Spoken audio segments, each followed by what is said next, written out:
Jojo ada naikkan video aku tu, saya tunjuk di sini semula. Dua try. Jadi semua tu Jojo punya pergi mana? Banyak mana boleh pergi? Boleh cecah selang kata ke tak boleh? Ready?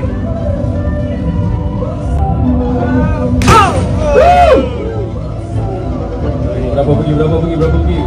5, 8, 2.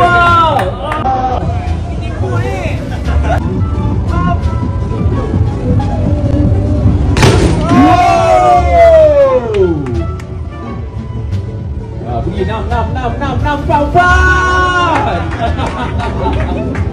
Okey, pertama saya memang tak pernah terasa lah sebab dia kan masih budak, 18 tahun, baru habis SPM, masih sangat budak bagi saya.